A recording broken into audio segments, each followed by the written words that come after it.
E falando da carreira, Ted, como que você chegou no Brasil, né, teve essa percepção e o que você achou do nosso país? Assim, seja bem sincero, qual cidade você veio primeiro, qual motivo, foi Curitiba mesmo? Conta um pouquinho dessa experiência com o nosso país, que é interessante, alguém de fora, né, que já está brasileiro, né? Ele veio assistir as novelas e daí descobriu outras coisas, né? Eu ia contar isso e me perdi nas falas que eu acabei colocando aí. Mas o Brasil, na verdade, bom, inicialmente, para mim, foi uma fuga, como eu estava falando, né? Que a maioria da minha família vive na Europa, então viver na Europa para mim não era interessante, né? Ainda mais com meu pai ou mesmo com família, porque tem família em todo canto. E a gente meio que acaba sentindo, como eu sou o primeiro neto da família, eu acabo meio que sentindo uma pressão muito forte, um olhar muito em cima de mim, assim, eu sempre quis fugir disso. E um belo dia, eu estava trabalhando na gráfica que eu comentei no Benin, sempre fui trabalhar lá nas férias quando eu volto, ou da França, ou coisa do tipo. Uma amiga minha que fez belas artes comigo no ensino médio chegou e falou assim: nossa, existe esse intercâmbio entre universidades daqui e do Brasil. E as pessoas que passaram com melhores notas podem ir de graça, cara. Aí eu falei, como assim? De graça para o Brasil? Ela falou, sim. Obviamente, como eu tinha muito olhar sobre mim, eu tive que ter as melhores notas ao longo do caminho. Então, eu sempre tive boas notas. Inclusive, fui premiado com várias bolsas no país, mas coisas que eu não tinha interesse, assim. E eu deixei. E sorte minha é que as bolsas que o governo me deu, que eu não aceitei, acabou meio que facilitando minha vinda no Brasil.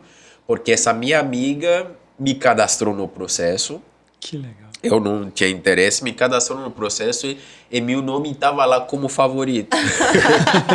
Você nem sabia. Então, eu meio que, por causa desse meu histórico, tive a obrigação de... agora, vamos lá. Até o dia que eu viajei, eu não acreditei, achei que fosse... sabe essas pegadinhas? Pegadinha, mentira. Então, eu tomei o caminho de vir no Brasil justamente por causa dela. Aí a gente chegou em 3, tem um outro amigo meu também de muito tempo, desde criança, que a gente se conhece, nossas mães são amigas. Eu falei, você não quer ir? Ele falou, eu tenho interesse também. Tá. Vamos lá, a gente se junta, todo mundo veio. Chegando aqui, na verdade eu tive a percepção de Brasil que eu esperava, porque a gente chegou primeiro no Rio de Janeiro. Né? E Brasil, para mim, na minha percepção, sempre foi Rio de Janeiro, São Paulo. Que é aquilo que eu mais tenho noção. Eu assisti muito Cidade de Deus, repeti várias vezes. Filmaço. Assim. Né? Então, várias coisinhas assim. Agora, estar no lugar sempre é diferente. Ver de longe é uma coisa, estar num lugar diferente. E é bonito, né? A gente ficou no Rio de Janeiro por um tempo, mas logo eu já percebi que não é a realidade que eu queria para mim. Né? O Rio de Janeiro não era a realidade que eu queria para mim. São Paulo foi super interessante, mas a gente foi enviado para esse intercâmbio para Londrina. Caraca, aqui interior do Paraná. Londrina. Que legal. Então a gente ficou alguns meses no Rio de Janeiro. Passamos em Curitiba para fazer um curso intensivo de português. É por isso que eu conheci Curitiba, senão não teria vindo para Curitiba, né? Fazendo esse curso de português, a gente tinha a obrigação de fazer o CELPE-BRAS, que é o certificado de... É como o TOEFL para quem faz inglês e é como o DAF para quem vai para estudar em francês, que é uma obrigação. E a gente acabou indo depois para Londrina para esse intercâmbio. Que legal. Então, conhece... O Paraná, eu conheço o Paraná inteiro. Então, rolê no Paraná, Rolândia, Cambé, Arapongas, Cascavel, Foz do Iguaçu, vários lugares, Londrina, Maringá, Ourinhos. Conheço o Paraná inteiro, rodei o Paraná. Isso sim. Os outros lugares que é mais um pouco, né? Eu fui para Goiás já, conheci Pernambuco, Ai, que legal. São Paulo, Você tem uma sempre boa tô amostra lá. do Brasil, então. Sim. Um pouco do Nordeste, o Centro-Oeste e o Sul. Então o Brasil foi aquilo que eu esperava. Né? Gostou Agora, do que viu? O carnaval eu esperava, obviamente. Agora o futebol, tava nele. O samba eu esperava. Esperava. Legal. Esperava. Tava ansioso para o carnaval. Mas o carnaval em Curitiba você ficou decepcionado, né? Porque aqui não tem. Não, até que não fiquei, porque eu sou uma pessoa tranquila, então eu gosto mais da tranquilidade. Não é nada muito exagerado. Já vi o carnaval do Rio de Janeiro. É. Para uma primeira vez eu fiquei assustado, né? Porque eu nunca tinha visto nada nessa magnitude. Aquilo é gigantesco. Monstruoso. Qualquer europeu que vai vir aqui vai te falar a mesma coisa, porque eu já tinha uma noção de Europa, já tinha uma noção de festivais, de várias coisas. Porque minhas primas são todas de festivais. Quando chega a temporada de festivais na Europa, elas rodam. E cheguei aqui e fiquei assustado com o Carnaval do Rio de Janeiro. Gigantesco. É gigantesco. Gigantesco. Eu falei, nossa. Não tem nada acho que comparado, né? Não tem o Bahia, que eu vou usar mas para é comparar. Brasil Não, mas ainda, acho que talvez o próprio os carros em si, a magnitude, tudo que ele mostra, É muito o brilho, grande, né? é muito grande, Muito o bonito. espaço que ocupa. Não é como se fosse um festivalzinho ali na Europa ou qualquer lugar. É muita distância isso aí, sabe? Verdade, né? Uma escola com coisas grandes, mas são várias Várias. escolas. Sim. Então é muita coisa acontecendo, é um período todo, né? A noite toda E todo mundo Gigante. no susto, né?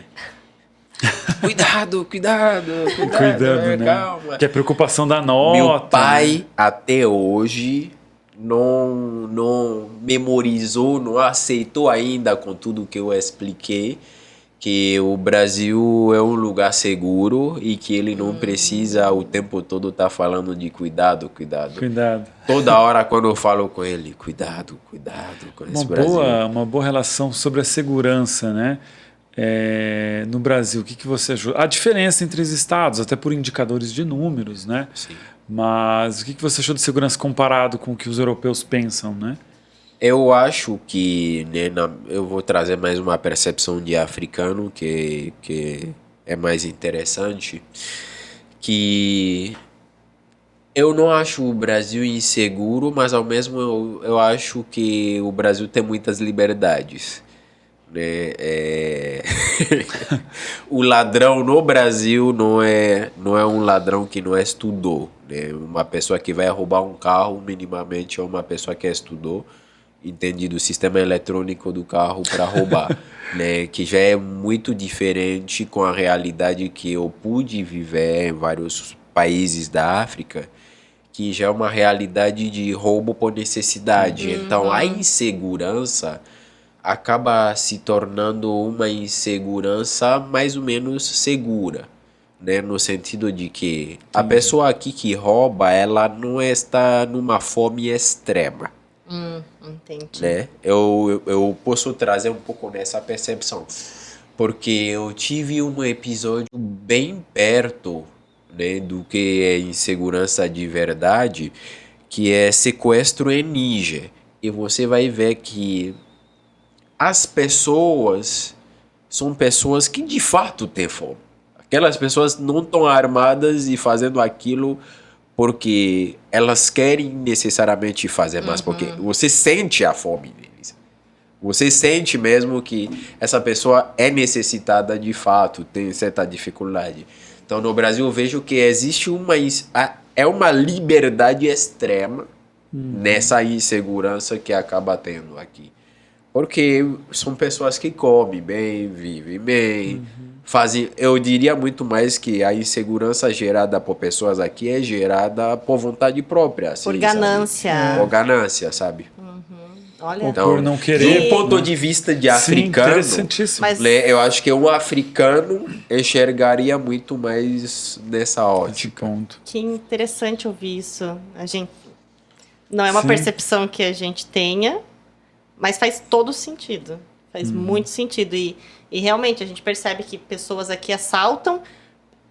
Tem muito mais relação com o dinheiro, mas não necessariamente o dinheiro porque está num estado... Porque está Não. 5 dias sem Sim, comer. exato. Não é isso. Roubar. Às vezes, tem muita relação com Ostentação, drogas, com né? Tem droga, muita relação com drogas, mas porque com luxo, com né? luxo, de repente a ganância, enfim, é uma... É a forma que isso é reprimido na África é muito mais extremo, porque, sim, isso infelizmente é um lado que ainda não conseguimos melhorar, né? Enxergar um pouco mais de humanidade nessas pessoas, porque eu gostaria de poder enxergar mais humanidade nas pessoas roubando na África, por exemplo, porque existe uma necessidade, mas obviamente se roubar o outro acabam sendo mortos imediatamente.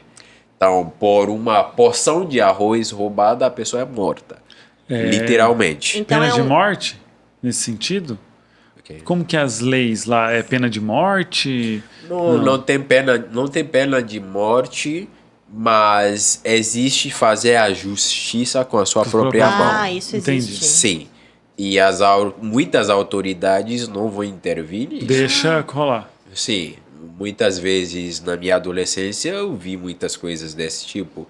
Hoje menos, já tem menos isso porque as coisas se desenvolveram muito, mas na minha adolescência já cheguei a ver muitas autoridades chegando, policial chegando e tudo mais e falar, olha, Tava roubando. não vamos se meter nisso. Deixa que... Faça a justiça do jeito que vocês querem.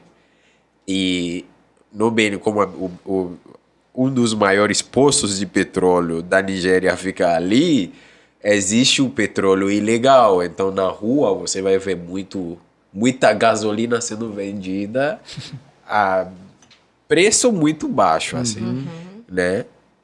Porque a última vez que eu fui ouvir gasolina tá 30 centavos o litro. Comparado ao Brasil, onde vocês são. 30 centavos. Né? Então, é muito fácil o cara pegar uma garrafa e acender a pessoa. Sim, muito fácil. Muito... Que é o que muita gente fazia. Meu Deus. Caraca. Então aí é o extremo com o extremo, porque é Sim. o extremo da fome e a outra pessoa que vai matar pra Vai se justificar, defender no né? extremo.